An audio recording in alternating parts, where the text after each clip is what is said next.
for this special event about Brazil. Oh yeah, let's record it. Thank you, the Center for Latin American Studies and Mershon Center for International Security Studies at Ohio State for co-sponsoring this event. And of course, thank you, Dr. Andrew Janusz, for the availability to talk to us once again about Brazil. Brazil, a country that is never boring, so there's always something to talk about Brazil. And I'm Jane, for the ones who haven't seen me around. I'm the director of the Brazil Gateway, and I wanted to quickly introduce our office before we start this event. The Brazil Gateway is one of the global gateways, Ohio State's global gateways. Ohio State has 3 of these offices abroad. The China Gateway was established in 2010, India Gateway in 2012, and the Brazil Gateway, located in São Paulo, was established in 2014. So we serve to facilitate connections between Brazilian institutions, universities, nonprofits, companies, and government offices for Ohio State. And we also support those who want to be Ohio State students and those who already are Ohio State students. So I will leave the information from our office on the chat later, if you want to learn more and take a look at our website, social media, and connect with us. But for now, I'll pass it to Mark Hoff, Assistant Director at class, to introduce our speaker. Thanks, Jane. Welcome, everybody. Thanks for joining us. We're really excited to have Andrew here to talk about this very timely topic. January 8th feels like a while ago, but in some ways it's still very much ongoing, and that's something Andrew will be talking about. So Dr. Andrew Janusz, or as I've been saying, Janusz, which we guess is the Polish version, he's an assistant professor of political science at the University of Florida. His research focuses on elections and political representation in Latin America, and he's published several articles in peer-reviewed outlets and is currently writing a book on racial politics in Brazil. And this book project, which I encourage some of you to attend specifically for this reason and to ask Andrew questions about it in the Q&A, this book project examines why Afro-Brazilians are not elected in proportion to their population size in Brazil, and explores how that underrepresentation affects public policy. Andrew earned his PhD in political science from the University of California, San Diego in 2019. And has been very active since. I'll also just say we had Andrew as a guest speaker about a year ago, and I can drop a link in the chat for that previous event if anybody wants to look back and see some of the other things that Andrew has done with us related to democracy in Brazil. And with that, I'll pass the baton to Andrew, who will present for about 30 minutes, and then we'll have the remainder, hopefully, for a very lively Q&A. Perfect. Thank you so much, first off, for the invitation. I greatly appreciate the opportunity to present and engage in a discussion about Brazil. And thank you to the Mershon Center, the Brazil Gateway, the Center for Latin American Studies at The Ohio State University.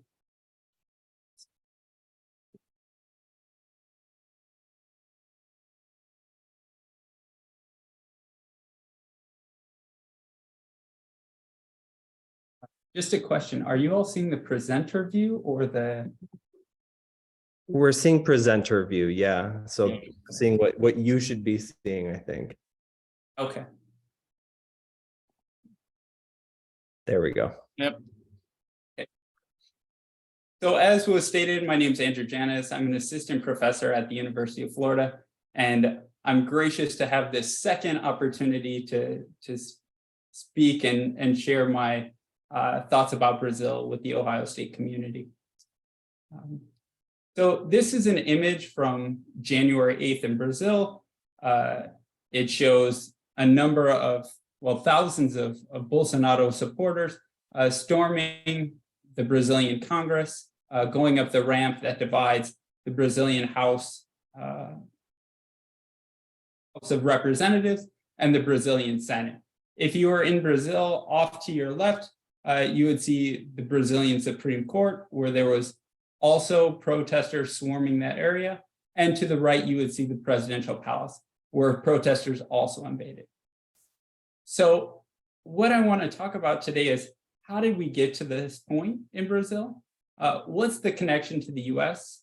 And what does the future of Brazilian democracy look like. So as Jane suggested, Brazil is never a dull place. I started studying Brazil in graduate school principally because it was so exciting, and then the United States decided they wanted to compete, but Brazil keeps one-upping the United States.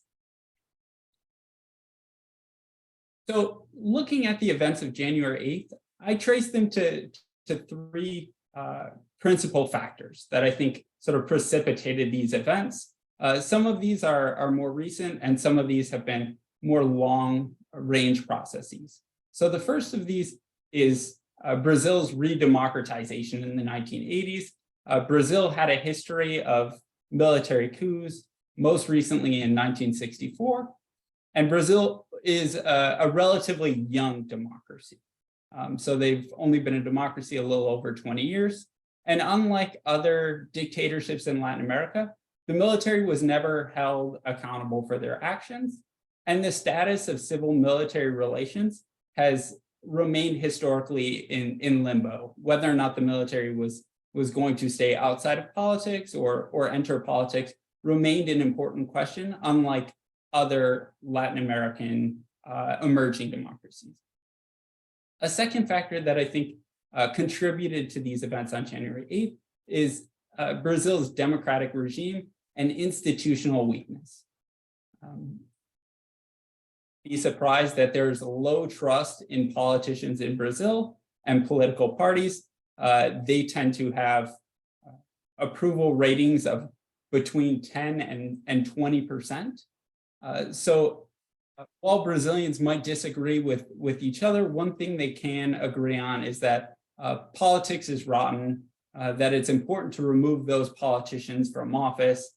And there's a widespread perception that virtually all politicians are corrupt or at least complicit in that corruption. And then the third factor I'm going to talk about is growing polarization. I think this polarization stems from corruption and a growing sense of violence in the country, and that it's been sort of magnified by social media. Increasingly, Brazilians are connected to the internet. Access to the internet is relatively new for many Brazilians. And as people have gone online, they've gotten connected via social media to other individuals, and they've started to sort of disseminate and receive information of questionable quality.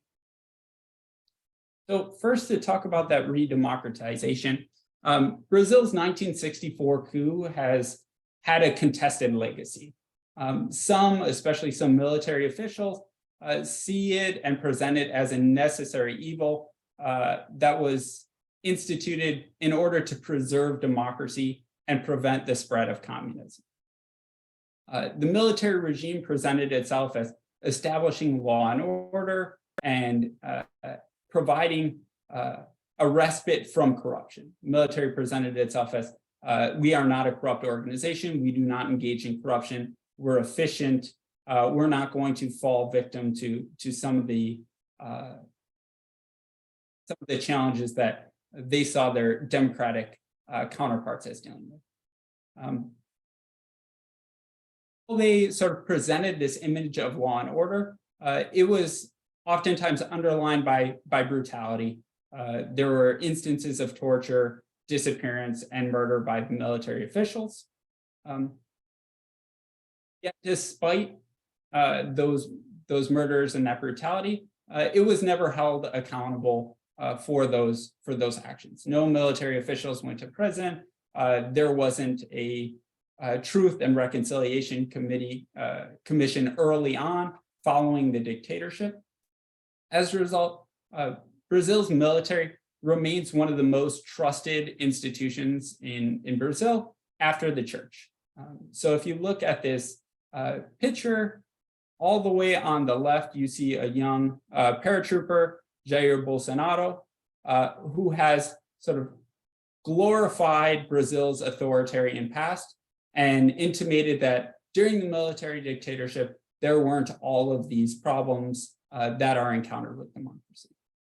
The military has also presented itself and is perceived by many Brazilians as a moderating force. not necessarily going to swing to the extremes that we might see domestic politics turn to otherwise.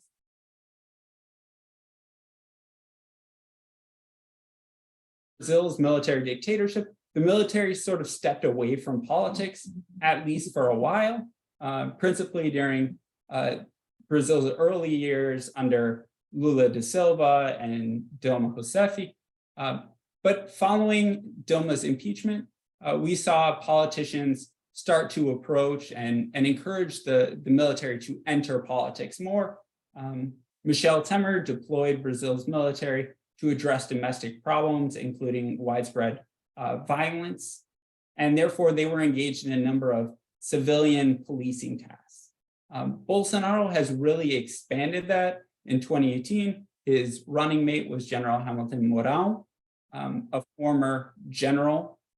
He also filled his presidential cabinet with military officials and placed military personnel in non-military positions. So by some estimates, over 6,000 military personnel were involved in non-military positions.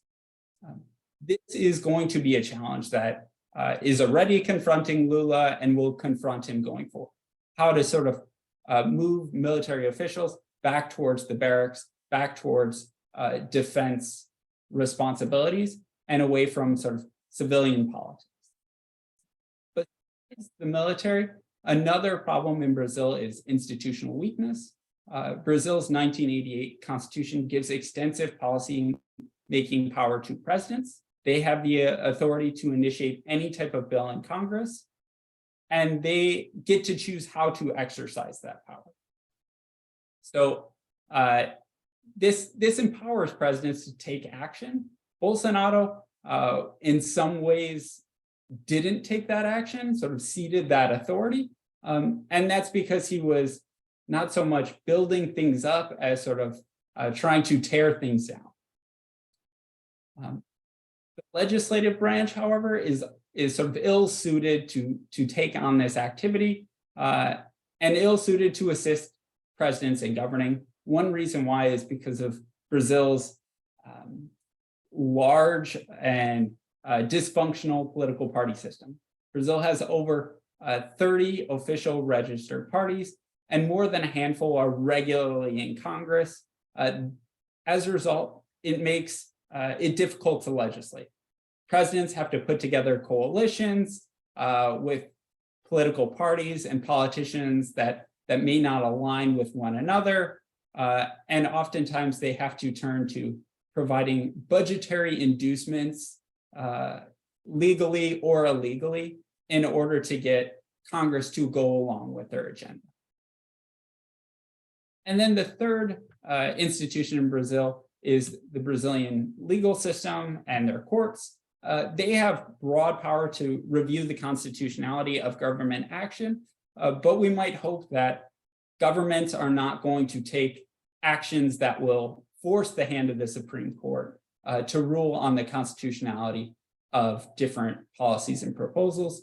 Bolsonaro has pushed on this and sort of been far short of hesitant to institute policies and take action that are unconstitutional in nature. And as a result, the Supreme Court has had to come out on numerous occasions against him. And this has sort of sown further division in Brazilian society. Besides this sort of legal environment, I also want to mention growing polarization. Some see polarization in Brazil as sort of a product of Bolsonaro, but it's important to recognize that Brazilian politics was polarized long before, principally between the Workers' Party, the PT, and everyone who was not affiliated with the Workers' Party. And the Workers' Party, just for clarity, is the party of current President Lula da Silva. This polarization started to grow in following the election of Dilma Rousseff. In 2013, there was a wave of protests across the nation of individuals who had multiple grievances, some of them related to infrastructure, some of them to health, some of them to the economy, some of them to corruption. And in 2016, following the Lava Jato car wash scandal, we saw these massive protests against the PT grow. So while a number of individuals were sort of mobilized against the PT, when Dilma Rousseff was impeached in 2016, we saw PT members become further polarized from other Brazilians. The principal division now seems to be whether or not you thought that the 2016 impeachment of Dilma Rousseff was a coup or not a coup. I think Bolsonaro has been able to inflame these tensions via social media, but he's by no means sort of the originator of these tensions. He's just capitalized on tensions that were already in existence. It's surprising that we've gotten to this point and that Brazil is so divided, considering that Brazil for a number of years was so united behind Luiz Inácio Lula da Silva. He was president in Brazil from 2002 to 2010 and presided over major accomplishments in Brazil. So at the time, Brazil experienced a commodities boom, and Lula was able to use money coming in from that growth to develop and expand social programs like Bolsa Familia, which provided goods or a cash transfer to poor families in exchange for them completing in a number of tasks, like sending their children to school, taking them for monthly checkups, and so on. Also, office at the time that Brazil won the bid to host the World Cup and the Olympics, and The Economist sort of presented it as Brazil's taking off. He left office with an 83% approval rating. There were some hiccups during this time, including a corruption scandal, one of many that you'll hear about in Brazil. But he was able to sort of stay away from that, or at least wasn't directly implicated. And therefore, when he left office, he had high approval. He was able to transfer that approval rating to his successor, Dilma Rousseff. So if we skip a number of years and get to sort of the end of Dilma Rousseff and Michel Temer, we approach the 2018 elections, and this man right here, Jair Bolsonaro, it was his first time running for the presidency. He had been a longtime member of Congress, and unlike most of his other counterparts, he had not been tarnished by Brazil's massive Lava Jato car wash kickback scheme. He used this to his advantage and was one of the only politicians that could, because he hadn't been tainted by this investigation. It was a really anti-systemic election. Voters wanted someone who was not affiliated with the establishment. They wanted an outsider politician. Although Bolsonaro had been a backbencher in Congress for a number of years, he was still able to present himself as this outsider candidate. In 2018, like in 2022, he was scheduled to run against Lula da Silva, but Lula, via court decisions, was deemed ineligible to run and subsequently jailed for corruption. As a result, he ended up competing against Fernando Haddad, and Fernando Haddad, who is now a minister in Lula's government, wasn't necessarily the best candidate at the time. The PT's campaign was premised on convincing voters that Lula and Haddad were one and the same guy, and it was not successful.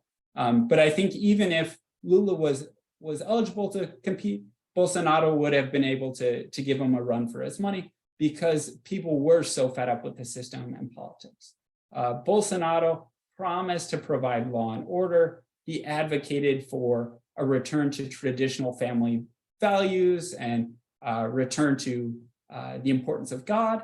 And even though there were a number of Brazilians who didn't like him, principally a segment of the population, that mobilized behind an Ele Now movement, which just equates to not him, or that's how it translates. They were saying not him. They weren't advocating for an alternative candidate. As a result, Bolsonaro was able to win election. He had minimal accomplishments. He initially improved marginally, and violent crime initially fell. He was also able to push forward a pension reform bill, although it wasn't as sort of substantial as he had promised. But it was nonetheless one success. Despite these minimal accomplishments, Brazil suffered a number of major setbacks during his time in office. For one, deforestation accelerated substantially. Brazil had a terrible death toll during the pandemic. Over 700,000 individuals died. It had high inflation and there was growing poverty. So whereas under the Lula administration, people had sort of been rising out of poverty, hunger seemed to be a thing of the past. During Bolsonaro's administration, once again, hunger became a major issue, that Brazilians just didn't have enough food to eat.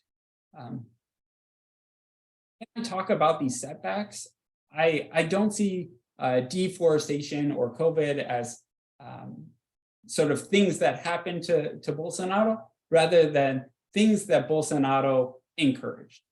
So he advocated for developing the Amazon. He advocated for wildcat miners and for moving onto indigenous reservations. He advocated against public safety and social distancing. He advocated against vaccines for COVID and suggested that they were going to turn people into alligators. And he sort of followed Donald Trump's recommendations as far as attack this virus as something that came over from communist China. It's no big deal. He equated it to the sniffles. And unfortunately, hundreds of thousands of Brazilians died. Beyond these sort of accomplishments and setbacks, one of the major implications of Brazil's presidency was democratic backsliding. So he moved Brazil farther from being a democracy towards authoritarianism. One of the ways he did this was by challenging the legitimacy of Brazil's electoral system and its voting system in particular. He said that Brazil's electronic voting system, which has been used for a number of years, was subject to fraud, and that he would have won his previous election by an even larger margin were it not for fraud. He also started to attack Brazil's other democratic institutions. He demanded that Congress change the electronic voting system and institute a vote receipt, something that he insinuated would allow for the election to be audited, but in reality would have likely led to greater corruption and vote buying and fraud. When the Congress wouldn't go along with that, he threatened that maybe Brazil wouldn't have an election after all. He also attacked Brazil's Supreme Court, threatened not to abide by Supreme Court rulings, and in one episode pardoned a congressman who had advocated and encouraged physical violence against Supreme Court justices. In office, he continued to allude and assert that a democratic rupture was possible. So he would frequently say that history could be repeated as a tacit threat against Brazil's democratic system. So despite what occurred during his presidency, in the 2022 elections, they were far closer than anyone had initially expected. There was a really bitter campaign between Bolsonaro and Lula. These two men do not like each other at all. And watching Brazil's presidential debates were not very informative. They were just more of disagreeing and name calling and that sort of thing. This campaign was so bitter is that both Bolsonaro and Lula saw this campaign and this election as a battle between good and evil. So if that is sort of the premise you're approaching an election from, it's no surprise that it would be so contentious, so divisive. There was also a lot of misinformation floating around about the legitimacy of Brazil's electoral system, whether or not there was fraud, and this sort of contributed to growing uncertainty about the election and whether or not Brazil would have a new president should Bolsonaro lose. Lula was early on initially expected to win. Polls narrowed as election day approached. And as a result, was able to sort of frame this as, see, everyone expected me to lose. And in fact, this is some major conspiracy. I'm doing well, I'm going to win. The only way I will lose is via fraud. Ultimately, he ended up losing in a free and fair election, yet he managed to attain 49% of the vote. So this was by no means a decisive election in which Lula trounced Bolsonaro. Importantly, Bolsonaro never conceded defeat, and foreign governments quickly recognized Lula's victory. And I think that this latter point is particularly important for understanding why a coup didn't take place, because ultimately Brazil was clear, and Brazilian military officials were clear that other countries would not support a coup. So even though Bolsonaro lost, he never conceded. For a number of days, he was silent on Twitter as well as Facebook, as were other members of his family who are also politicians or involved in the political system. And I think that this was disconcerting to many because it was unclear what Bolsonaro was doing when he was not talking. It was unclear who he was talking to, whether or not he would accept a transition or not. He never conceded, ultimately gave a speech in which he indicated that the protests that had started occurring since that first round were the fruit of indignation and a sense of injustice over fraud in the vote. But he didn't go so far as to hamper that transition to Lula. Instead, he took off for vacation in Florida, where he remains. As a result, he wasn't present to pass on the presidential sash to his successor, Lula da Silva. And on January 1, Lula was inaugurated, and the presidential sash was placed on him by an assortment of people you see here with him on the ramp. They were there and representing different elements of civil society and the Brazilian population. So when this event took place, I wasn't surprised, but I figured if there was going to be a democratic interruption, it would happen before Lula came to power. I figured Bolsonaro would allege that there was widespread voter fraud that very night, call for a coup, call for the military to intervene and take power. That didn't occur. Instead, what we saw was this January 8th insurrection. So interestingly, Bolsonaro supporters had been calling for military intervention since October. In fact, there's a segment of the Brazilian population that's been calling for intervention for years. In my first trip to Brazil, outside of the Sao Paulo State Assembly, I was surprised to see a couple of groups of tents of people advocating for military intervention, which struck me as strange. This call for intervention, though, has grown over time. And following that first round of voting, you started to see camps pop up outside of Brazilian military bases. These were really organized, people with tents, people with all of their camping equipment. They had set up bathrooms and kitchens and were expecting to remain for some period of time. In October, Brazilians also started getting messages via WhatsApp and Facebook, inviting them for free rides to Brasilia, the capital of Brazil, where Congress is located, and encouraging them to take part in a protest in favor of Bolsonaro.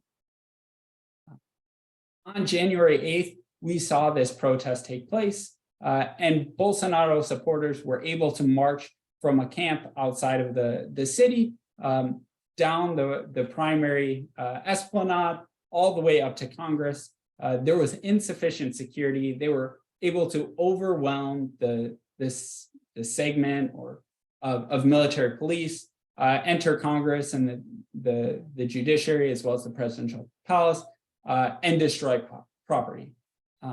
They were ultimately removed, and a number of them were arrested, which leads to some similarities with the United States attack. Principally, I see a couple of parallels. First, calls by populist leaders who had previously attacked institutions, attacked opponents, and claimed to speak for the people, and demanding that the people should be heard, the people should take power. As in the United States, in Brazil, these large protests were organized via social media. They were not spontaneous events. And whereas early coverage sort of presented these as sort of, this was a spontaneous episode, in reality, there was organization behind the scenes. Someone was financing those free rides to Brasilia. And third, we saw a populist leader and surrogates mobilizing protesters under the guise of taking back something that was stolen. That this was not a legitimate election, that there was widespread fraud. Therefore, intervention was justified and necessary. Just like the United States, there was no evidence of widespread fraud. Democratic bodies like the Carter Center and other election observers had guaranteed the legitimacy of this election. These parallels, I also see a few major differences. For one, Trump was present on January 6th, whereas Bolsonaro was absent. And I think this raises some questions about how Bolsonaro will potentially be prosecuted for his involvement in these events. Second is the timing. The attacks in the United States occurred at the time that votes were being certified in an attempt to forestall a transition. In Brazil, however, the attacks happened after that democratic transition. And one of the reasons that happened after is because they were intended to influence different audiences. So whereas in the United States, the January 6th event was intended to influence lawmakers, in Brazil, Congress and the Supreme Court were in recess. Lula was in Sao Paulo visiting flood victims at the time. The attack wasn't intended to influence elected politicians or even members of other branches of government. The attack was intended to influence the military. Bolsonaro's supporters expected that the military would be sympathetic to them. And that is one reason why the major banners on top of Congress were for intervention. They were trying to encourage the military to take action and side with them. Unfortunately for them, the military showed up in restored order and actually arrested lots of these protesters who were in many cases surprised. So when the Brazilian military initially showed up, there was videos of these rioters clapping for the military, and subsequently they were placed in handcuffs. Are being prosecuted, as are security officials within Brasilia, and there's investigations ongoing the organizers of these events. So the Supreme Court is looking into who financed these buses, what political actors were involved in this. And as a result, they have already detained some, removed others from power. And a third implication is that Lula has also taken action to remove individuals from his security detail. One of his observations was that the front door of the presidential palace was not smashed, which led him to conclude that these protesters were led in by guards sympathetic to those protesters. As a result, he's had to take steps to refine his security detail and has expressed concern about his own personal safety. So I have a couple of hypotheses about why the military didn't join in on this coup. The first is that some of the top leaders recall that the military establishment was tarnished via the 1964 coup. As a result of that sort of historical legacy, they didn't necessarily want to go down that same route. A second would be questions about domestic support for a coup. Obviously, Bolsonaro supporters would go along with it, but there's a large millions of Brazilians that would have resisted such a. And third, I think that there would have been major international consequences. So the 2022 presidential election was recognized as free and fair, and military leaders probably expected that the US and other countries would condemn their action. Under Bolsonaro, US military and Brazil's military had become a lot closer, and I have no doubts that US military officials were communicating with their Brazilian counterparts about how this sort of action would be perceived and sort of what would be the political and economic ramifications if they were to go along with it. So I think Lula faces immense challenges moving forward as a result. He has to punish the guilty and at the same time avoid alienating the millions of Bolsonaro supporters that didn't turn out for this insurrection. He also has to rein in the military and draw a line between the military and the government. This will entail, in addition to sort of moving them towards security and defense related activities, it will also entail removing disloyal elements from the military. So assessing which military officers were complicit or encouraging of this event. And lastly, in addition to sort of dealing with the aftermath of this crisis, he has to govern. And Brazil is facing immense challenges at the moment. The economy is sluggish and poverty is once again growing. Deforestation has been a major issue, and he's already taken steps to try to clamp down on that, as well as spoken to his international counterparts about the Amazon Fund and restarting that. He also faces the Yanomami crisis, which is indigenous groups in the Amazon that are dying of starvation, malnutrition, as a result, in part, from this deforestation and pollution of the environment.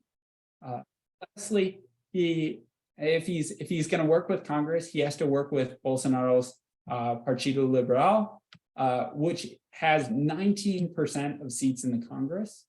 So it's among the largest segments within the Congress. And they are likely to be uncooperative with helping him with his agenda. I think Bolsonaro's path forward is a little bit more interesting. He claimed that he would either be arrested, die, or be declared the winner of the 2022 elections. He wasn't declared the winner, and he is alive. Therefore, I'm expecting that the third option is likely, that he will face some type of prosecution. He's been in Florida since December. He condemned those initial protests on January 8th, but has remained relatively quiet. in part because I think he's afraid of the legal ramifications. While he was in government and president, he would be tried by the Supreme Court, and those legal proceedings move slowly. Now that he's out of government, he can be tried in civilian court, and those legal proceedings are a lot more rapid. Beyond this initial January 8th episode, which he could face legal ramifications for, he's also been implicated in another coup attempt. A draft decree was found in the home of Anderson Torres, Bolsonaro's former justice minister, that would have Bolsonaro in power, sort of declared martial law. And it's unclear where this investigation will go. Bolsonaro claims that he's going to return and lead the political right, but I'm not sure that that's the case. And he's likely to face competition from others on the right side of the spectrum. Brazil's democracy, thinking towards the next 4 years, next 10 years, next 20 years, is at risk, I think. There was substantial backsliding under Bolsonaro, and the authoritarian impulses that he sort of brought to the fore have not been eliminated. They're still there. People still are willing to accept military dictatorship under certain conditions. Their commitment to democracy is tenuous. If democracy isn't solving their problems, they're willing to try dictatorship. Second, polarization remains widespread. Misinformation and conspiracy theories continue to spread wildly. Following that January 8th episode, one of the conspiracy theories that was propagated on social media was that this was a false flag attack, that it wasn't Bolsonaro supporters that were damaging the property. It was really elements, it was leftists affiliated with the PT that had infiltrated these movements. So similar to the sorts of conspiracies we've seen in the United States. And lastly, Bolsonaro was defeated, but he still managed to get 49% of the vote. And even if Bolsonaro is unable to run again in the future or jailed or something like that, Bolsonarismo, his sort of movement that he's encouraged, is very much alive. And therefore, Brazilians are going to have to sort of turn out and continue to promote democracy if they want Brazil to remain a democracy. Look forward to your questions and a conversation.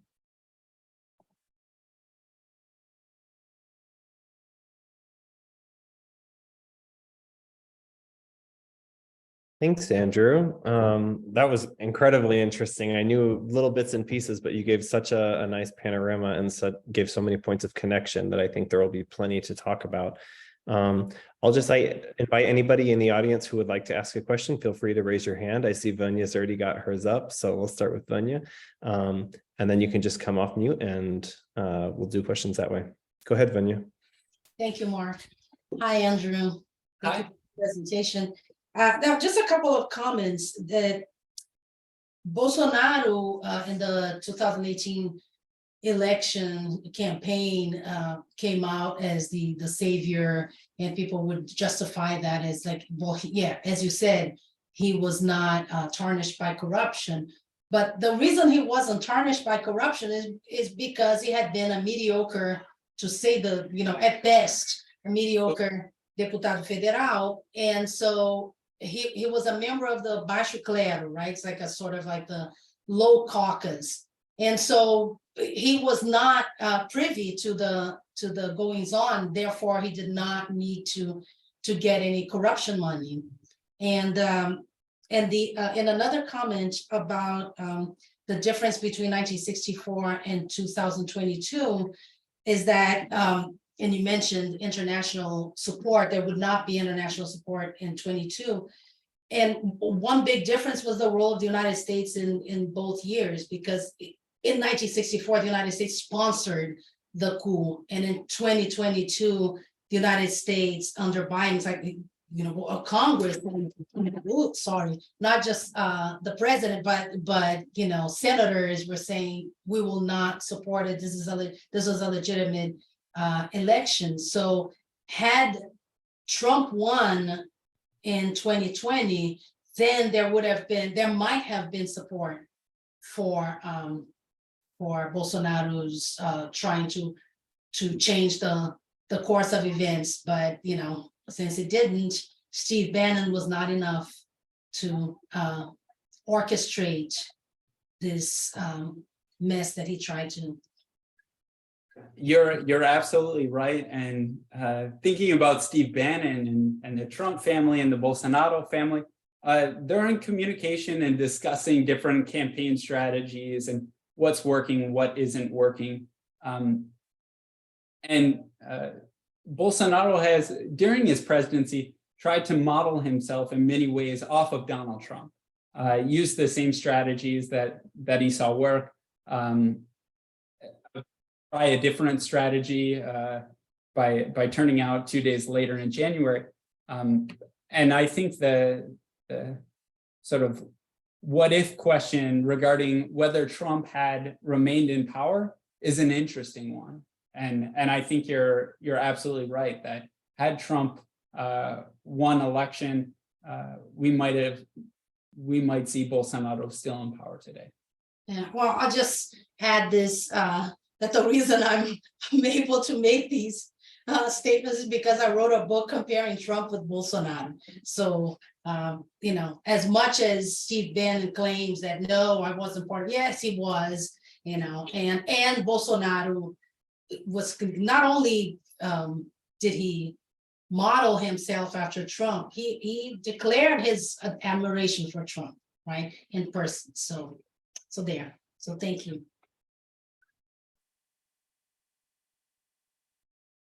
Thanks, Vanya. Anybody else like to raise their hand or just go ahead and come off mute and ask a question? If not, I have one for you, Andrew. So actually, I have a quick question. I know with Trump, it's been a large part of the question with the Republican Party is Trump going to be the candidate or is it going to be a different candidate through the Republican Party? Is there a similar sentiment within Brazil with Bolsonaro's party, or is it still very much pro-Bolsonaro?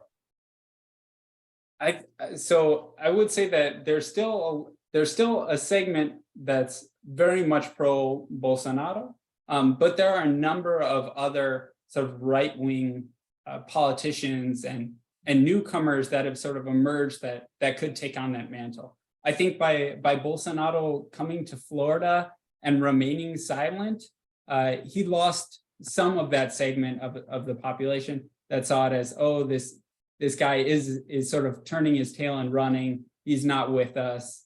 And I think that he will face some competition moving forward, that there are other people that even if Bolsonaro leaves, there are other people that will pick up that mantle and sort of advocate for similar ideas. Okay, thank you.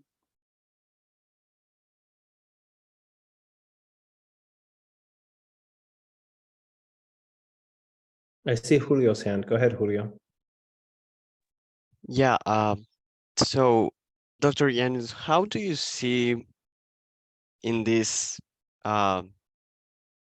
scenario where like Bolsonarismo got like 49% of the vote, and some percentage of the vote for the PT might have also been like an anti-Bolsonarismo, not necessarily like a support for the PT, but how would you see the role of those electors, like voters, that segment that is not necessarily entirely aligned with Lula, but trying to make like this counterforce to Bolsonarismo moving forward? I think your perception of it is accurate, that there's some segment of the population that decided they were going to go along with Lula to prevent Bolsonaro. And I think that those individuals by no means are committed to Lula. They're just willing to be won over and seeing the potential negatives had Bolsonaro remained in power. And I don't know what would have happened in 2022 had Lula not been running, that there would have been more division amongst the center and the left as far as who to support, and Bolsonaro might have been able to win re-election. Andrew, this next question is from Vitor in the chat. He asks, how do you see the participation of religion in the last elections and moving forward in the political Brazilian debate? And Vanya had mentioned that the Evangelical Caucus played a significant role in 2018 and in 2022. Could you talk a little bit more about that? Absolutely. So Vanya is correct that the Evangelical Caucus is increasingly powerful. Bolsonaro catered to evangelicals. He went and was baptized in the River Jordan, even though he's a Catholic. His wife is an evangelical, and they used lots of evangelical imagery in their campaigns, and very much presented this election as a fight not just between good and evil, but between God and godlessness, or God and communism. Evangelicals will continue to play an important role in Brazilian politics, and thinking towards the future, the evangelicals are a growing sect within Brazilian society. They're growing much faster than Catholics, and a lot of people equate their evangelical faith with how they should vote. And therefore, if a candidate comes forward and says, "Oh, I'm advocating for evangelicals," we can expect that they're going to be able to secure a segment of the vote. There are two really good books on evangelicals in Brazilian elections. One's by Taylor Boas at BU, and another is by Amy Erica Smith at the University of Iowa. Thank you. And I'd actually like to piggyback off that question. So keeping in mind this rhetoric of good versus evil and painting the other party as morally deficient in some way, I'm wondering if Lula's past incarceration, even though it was overturned and he's now been freed and is obviously president now, is that still hanging over his head, or is that still sort of easy pickings for Brazilian right-wingers to target him and impede his progress moving forward? They definitely pick on him for that, and Bolsonaro in the during these presidential debates was calling him a felon and saying that he should be in prison and he only got out on a technicality, and raising questions about his legitimacy and ability to participate. Right will attack him for that, but I don't think that the right is short of attacks on Lula. It's just one of multiple attacks that they can sort of think that they can attack him for.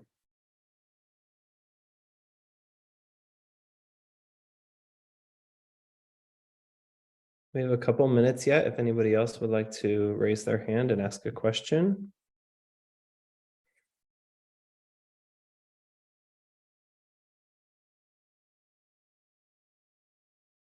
I am curious to know, is Bolsonaro still sort of mute on social media, or is there any sign that he's starting to pick up any rhetoric, even if it's not something that might get him in legal trouble? Is he starting to stoke any flames? Become more active. For a while, all that he was doing was like going around to Florida grocery stores and being pictured, taking pictures with supporters outside of a house in Orlando. He's started to suggest that he wants to be involved with politics, and was participating in some political events in the Orlando area.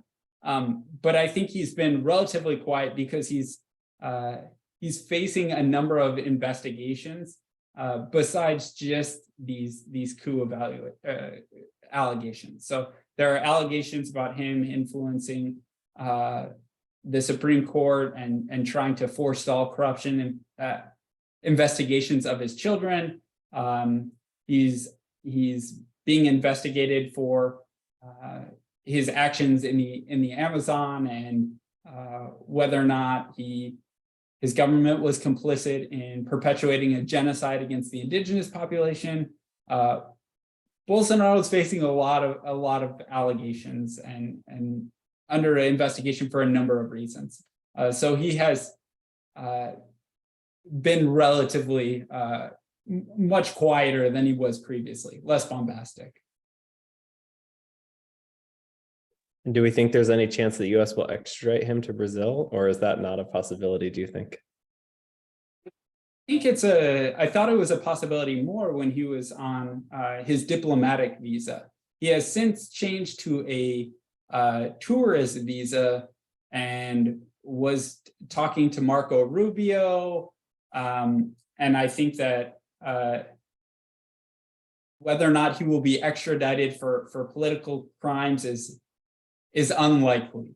That's my expectation, but I very well could be wrong.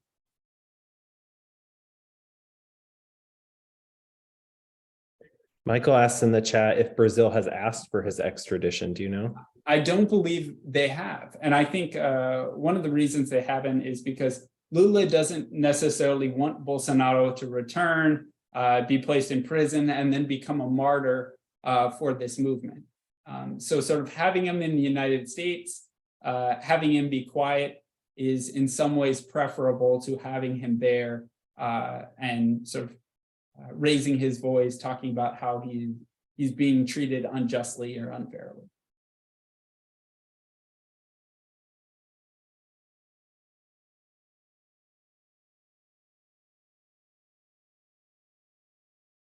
May I add something about this extradition? I don't think it's going to happen, but I think it would be poetic justice, since one of the first acts that Bolsonaro did as a president was to change the quid pro quo diplomatic rule.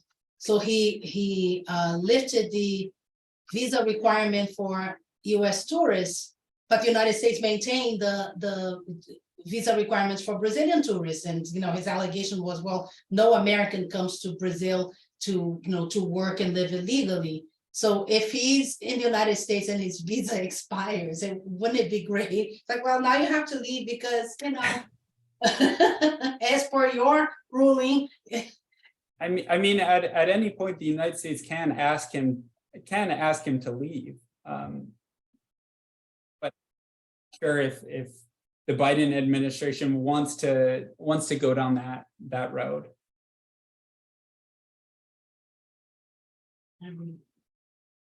Bolton has mentioned in the chat, I hope I'm pronouncing that name right, that actually Bolsonaro isn't convicted yet. So what does that mean in terms of extradition for those of us that are maybe a little bit less familiar with those processes? Can you talk about that? I think you can be extradited even if you're being investigated. They can ask for your extradition. But Othan's right that he has not been convicted of any of these crimes.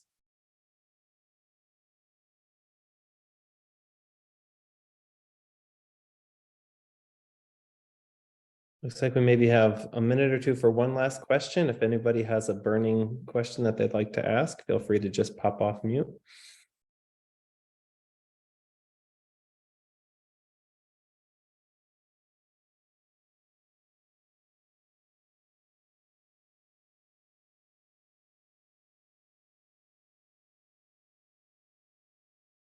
All right, well, if not, let's all give Andrew a round of applause and thank him for the time that he spent with us. I found this incredibly informative. I hope you all did too.